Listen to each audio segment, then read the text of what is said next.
नमस्कार साथियों, मैं राहुल सवर्णा आपका स्वागत करते हैं आपके अपने YouTube channel Rahul Savarna GS पर। दोस्तों, हम लोग आज बिहार एग्जाम के लिए एक बेहतर क्वेश्चन का कलेक्शन लेकर आए हैं जो खास करके साइंस में धमाल मचाने वाला क्वेश्चंस है और वैसे प्रश्न जो आपसे एग्जाम में बार बार पूछे जाते हैं और स्टूडेंट का कंफ्यूजन होता है। तो आज हम वैसे प्रश्न को लेकर आए हैं और उस प्रश्न को बेहतर तरीका से देखते हुए आगे की ओर बढ़ेंगे और आपसे उम्मीद करते हैं कि आप इस पूरी सेशन को जरूर देख लेंगे, क्योंकि ना जाने कौन सी क्वेश्चन आपके तकदीर और तस्वीर को बदल दे। तो आइए मेरे दोस्त देखते हैं सबसे पहला सवाल क्या है। तो सबसे पहला सवाल को ध्यान देंगे, कहता है कि विद्युत चुंबकीय तरंगों से संबंधित निम्नलिखित में से कौन सा कथन सही नहीं है। यानी ये सवाल आपसे ये कहता है कि यहां पर जो कुछ स्टेटमेंट लिखा गया है, इस स्टेटमेंट में कुछ सही नहीं है, वो सही कौन नहीं है, इसके बारे में आपको बताना है। तो देखिए, सबसे पहला लाइन में लिखा हुआ है कि पराबैंगनी किरणों की खोज मार्कोनी के द्वारा की गई थी। ये स्टेटमेंट आपका क्या है भाई? गलत है। तो आपको सही नहीं है, यही खोजना था। तो क्लियर हो गया कि पहला स्टेटमेंट, इसमें आपका तीन तरह का स्टेटमेंट दिया गया है, यानी आपको यहां पर तीन तरह के कथन दिए गए हैं। तो सबसे पहला कथन जो है कि पराबैंगनी किरणों की खोज मार्कोनी के द्वारा की गई थी, ये आपका गलत स्टेटमेंट है, क्योंकि आपको पता है मेरे दोस्त कि पराबैंगनी किरण जो है इसका खोज किसने किया था? तो पराबैंगनी किरण का खोज जो है ये आपको रीटर के द्वारा किया गया था। किसके द्वारा? तो पराबैंगनी किरण जो है इसका खोज जो है वो आपको रीटर के द्वारा किया गया और यहां लिखा था मार्कोनी। तो क्लियर हो गया कि पहला स्टेटमेंट आपका गलत है। दूसरा कहता है कि अवरक्त किरणें का खोज हर्सेल के द्वारा किया गया, यह बिल्कुल सही है। यानी आपका दूसरा जो स्टेटमेंट है यह 100% क्या है भाई? तो आपका सही है।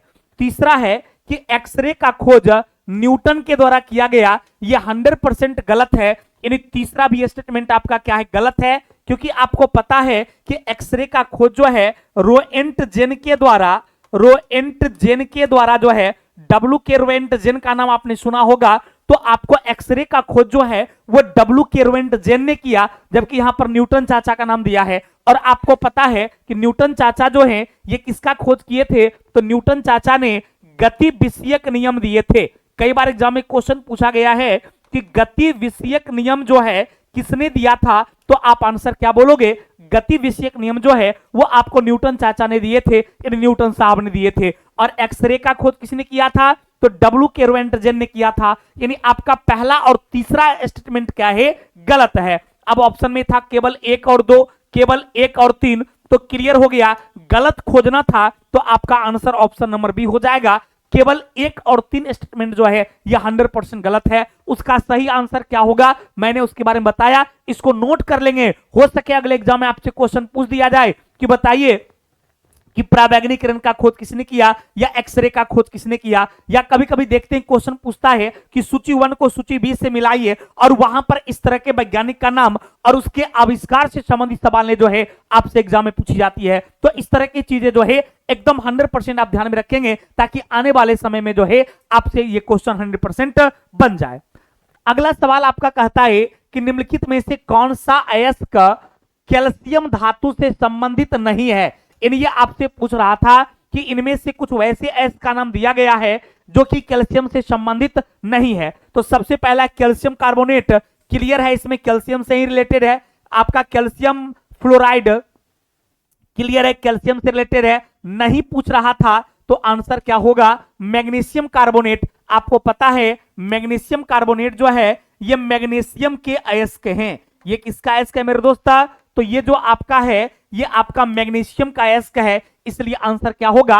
आपका आंसर ऑप्शन नंबर सी होगा। क्लियर बाबू? कोई कंफ्यूजन? एकदम 100% समझ में आ रहा है ना बाबू? एकदम इसी तरीके से लगातार आप बने रहेंगे, एक एक प्रश्न को देखेंगे, बहुत मजा आएगा और सभी शानदार सवाल हैं।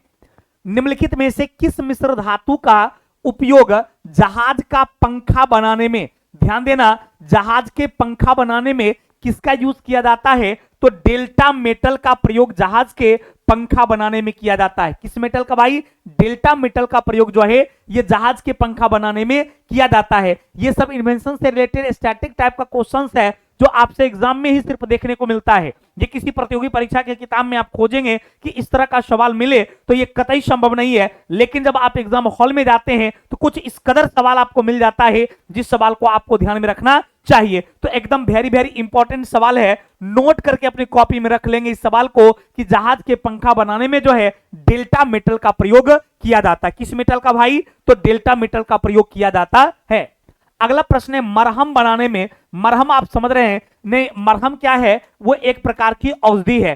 किसी को चोट घोट लगने पर जो है उसके ऊपर जो क्रीम लगाया जाता है उसी को मरहम कहा जाता है। अतः क्वेश्चन था ये मरहम बनाने में किसका उपयोग किया जाता है? जिंक ऑक्साइड का, जिंक क्लोराइड का, जिंक सल्फाइड का। आप लोग कमेंट आंसर में जरूर करें। जो भी लोग इस सेशन को देखते हैं आप सभी लोग से निवेदन है कि आपको क्या लगता है आंसर होगा? ए होगा, बी होगा, सी होगा? आप लोग आंसर कमेंट जरूर किया कीजिए। यदि आप आंसर कमेंट करते हैं और सही होता है तो कॉन्फिडेंस भी बढ़ेगा और आपको काफी अच्छा भी लगेगा। तो आपका आंसर यहां हो जाएगा जिंक ऑक्साइड। मरहम किसका तैयार होता भाई? तो आपका जिंक ऑक्साइड जो है इसी से आपका मरहम तैयार होता है। अगला प्रश्न है कि किसी विस्फोटक के कारण समुद्र के तल पर बनने वाली लहरें होती है आपका अनुदैर्ध्य तरंग। किसी विस्फोटक के कारण समुद्र में जो तरंगधरी बनता है उसको हम लोग अनुदैर्ध्य तरंग के नाम से जानते हैं। और अनुदैर्ध्य तरंग पे और भी आश्रित क्या है? तो आपका ध्वनि जो है, यानी आप जो आवाज लगाते हैं, आप जो बोलते हैं, उसकी जो तरंग है यह आपका अनुदैर्ध्य तरंग का ही उदाहरण होता है।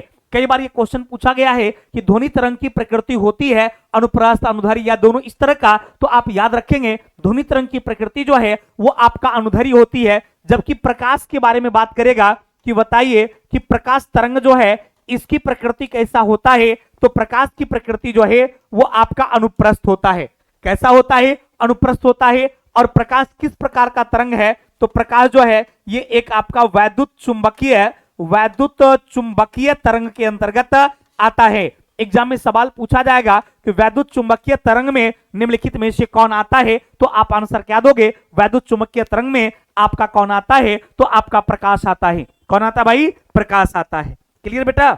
चलिए अगले प्रश्न है कि माचिस बनाने के निम्नलिखित मुख्य वस्तु में एलिमेंट्स में से किसका प्रयोग किया जाता है? तो ध्यान देंगे। अब यदि माचिस बनाने में कोई इनमें से एक आंसर होगा और याद कर लेंगे तो हो सकता है अगली बार वो ऑप्शंस विकल्प बदल जाए तो फिर आप कंफ्यूज कर जाएंगे। तो आज मैं आपको बता देता हूं कि आपका माचिस का जो निर्माण होता है, इस माचिस के निर्माण में जो भी चीजें जरूरत की है, जिसका भी उपयोग होता है, सबका नाम हम लोग याद कर लेंगे ताकि आने वाले एग्जाम में इससे संबंधित सवाल पूछे तो नहीं गड़बड़ाएगा।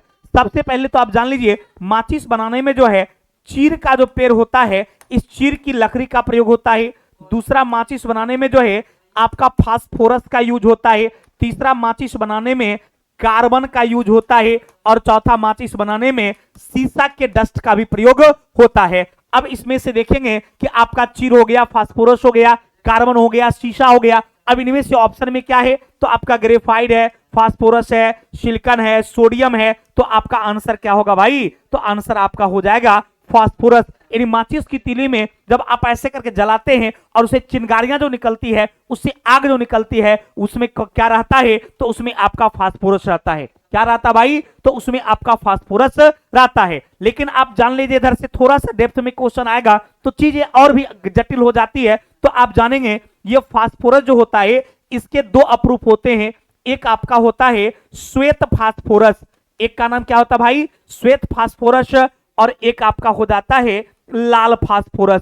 तो ध्यान देंगे श्वेत फास्फोरस और लाल फास्फोरस में सवाल पूछेगा कि बताइए माचिस की तीली में किस प्रकार के फास्फोरस यूज होते हैं। तो ध्यान रखना है श्वेत फास्फोरस, लाल फास्फोरस रहेगा, लेकिन आपका आंसर क्या होगा? लाल फास्फोरस होगा, जो कि फ्रिक्शन के साथ जलने लगता है और जलने के साथ जो है पीली लौ देता है। लेकिन आपका श्वेत फास्फोरस क्या है? ये नमीयुक्त वायु में खुद जलने लगता है, अर्थात मनुष्य की हड्डी जो है उसमें श्वेत फास्फोरस पाया जाता है। आपने कभी श्मशान घाट गया होगा, किसी को जलाने गया होगा रात्रि में, तो आप अनुभव कीजिएगा कि वहां पर हड्डियां जो है वो रात में जलती नजर आती है। क्यों जलती नजर आती है? क्योंकि आपकी हड्डियां जो है उसमें श्वेत फास्फोरस पाया जाता है और रात्रि में वायुमंडल में जैसे जैसे नमी की मात्रा बढ़ती जाती है वैसे वैसे जो है वो नमी से रिएक्शन करता है और आपकी हड्डियां जलने लगती है। तो याद रखेंगे यदि एग्जाम में क्वेश्चन पूछा जाएगा कि किसी भी जीव जंतु के शरीर की हड्डियां में या मनुष्य की हड्डियों में किस प्रकार का फास्फोरस पाया जाता है, तो याद रखना है किसी भी जीव जंतु के हड्डी में पूछे जाने योग्य फास्फोरस की बात करेगा तो उसमें आपका आंसर जो है श्वेत फास्फोरस हो जाएगा। यदि बात करेगा माचिस की तीली में किस प्रकार का फास्फोरस होगा तो आपका लाल फास्फोरस हो जाएगा। इसके अलावा और भी चीजें आपके सामने हैं जिससे संबंधित सवालें आपसे एग्जाम में पूछी जाती है। क्लियर भाई, कोई कंफ्यूजन? चलिए अगले प्रश्न पर चलते हैं। अगला प्रश्न कहता है निम्नलिखित युग्मों में से कौन सा एक कण प्रतिकण युग्म है? अब देखिए इलेक्ट्रॉन का एंटी पार्टिकल्स में जो है पॉजिट्रॉन का नाम आता है, ये बिल्कुल सही है। क्योंकि प्रतिकण पूछ रहा था, प्रतिकण का मतलब ही होता है एंटी पार्टिकल। एंटी पार्टिकल में के अंतर्गत क्या आता है तो आपका एंटी पार्टिकल में का मतलब ही प्रतिकण होता है। तो इलेक्ट्रॉन का प्रतिकण क्या है? पॉजिट्रॉन है। और पॉजिट्रॉन का खोज जानते, खोज किसने किया था? पॉजिट्रिनो का खोज जो है ये एडरसन नाम के वैज्ञानिक ने किया था। किसने किया था भाई? तो एडरसन नाम के वैज्ञानिक ने किया था। बाकी प्रोटॉन का न्यूट्रॉन नहीं है, ये बाकी कोई भी जो है इसमें आपका एंटी पार्टिकल्स के अंतर्गत नहीं आता है। कमजोर से बात करो। क्लियर हो गया? तो आपका इलेक्ट्रॉन का एंटी पार्टिकल्स पॉजिट्रॉन हो गया और इसका खोज किसने किया था? तो एडरसन ने किया था। फिर यदि इलेक्ट्रॉन के खोज की बात करेंगे तो इलेक्ट्रॉन का खोज जो है ये जे थॉमसन के द्वारा इलेक्ट्रॉन का खोज किया गया था। गोल्डस्टीन के द्वारा प्रोटॉन का खोज किया गया था। जेम्स चैडविक के द्वारा न्यूट्रॉन का खोज किया गया था। तो इस तरीके से आप यहां देखेंगे तो विभिन्न पार्टिकल्स के खोजकर्ता में अलग अलग लोगों का नाम आता है जिसका नाम आपके सामने है। और इस तरह के सवाल जो हैं आपसे एग्जाम में पूछे जाते हैं। अगला है कि भारत का 20वां परमाणु बिजली घर कौन सा है? तो कैगा का नाम आता है जो कि आपको कर्नाटक में है। याद रखिएगा कैगा कहां पर है? तो आपका कर्नाटक में है, जो भारत के 20वें परमाणु बिजली घर में इसका नाम आता है। अगला है निम्नलिखित में से कौन प्रोटीन की विकृत नहीं करता है? तो आपका अवरक्त किरणें जो है ये आपके प्रोटीन को क्या करता है? विकृत नहीं करता है, अर्थात उसे जो है मतलब ये खराब नहीं करता है। कौन सा? तो आपका आंसर अवरक्त किरणें हो जाएगा। और लास्ट है कि समस्थानिक होते हैं किसी एक ही तत्व के परमाणु जिनका क्या हो, ध्यान देंगे यहां पर समस्थानिक को इंग्लिश में कहा जाता है आइसोटॉप्स। क्या कहा जाता भाई? तो इसको कहा जाता है आइसोटॉप्स। आइसो का मतलब होता है समान और टॉप्स का मतलब होता है स्थान। क्लियर? अब इसका शाब्दिक अर्थ हो गया समान स्थान वाला। और किसी भी एलिमेंट्स के एटम में समान स्थान तभी होगा जब वो सेम एलिमेंट्स होगा, अर्थात जिसका एटॉमिक नंबर आपका समान होगा। तो याद रखिएगा आइसोटॉप्स उसको बोलते हैं जिसका एटॉमिक नंबर अर्थात परमाणु संख्या जो है वो समान है। परमाणु संख्या समान हो परंतु परमाणु द्रव्यमान अलग अलग हो। परमाणु द्रव्यमान अलग अलग हो उसे क्या कहा जाता है? समस्थानिक। याद रखेंगे जिसका एटॉमिक नंबर समान हो और एटॉमिक मास अलग अलग हो। अब है यहां परमाणु भार समान हो, बिल्कुल नहीं होगा। परमाणु भार अलग अलग हो, परमाणु क्रमांक समान हो, बिल्कुल आपका आंसर सही होगा। क्योंकि मैंने आपको बताया था जिसका परमाणु क्रमांक अर्थात एटॉमिक नंबर जो है परमाणु संख्या समान हो और परमाणु द्रव्यमान अलग अलग हो, वो क्या हो जाएगा? वो आपका समस्थानिक हो जाएगा। तो क्लियर है कि आपका ऑप्शन नंबर बी जो है वो आपका एग्जैक्ट आंसर होगा। धन्यवाद मेरे दोस्त, उम्मीद करते हैं आपको ये सेशन बहुत अच्छा लगा होगा। तो आप लोग जरूर इसको लाइक और कमेंट करेंगे, शेयर करेंगे। धन्यवाद।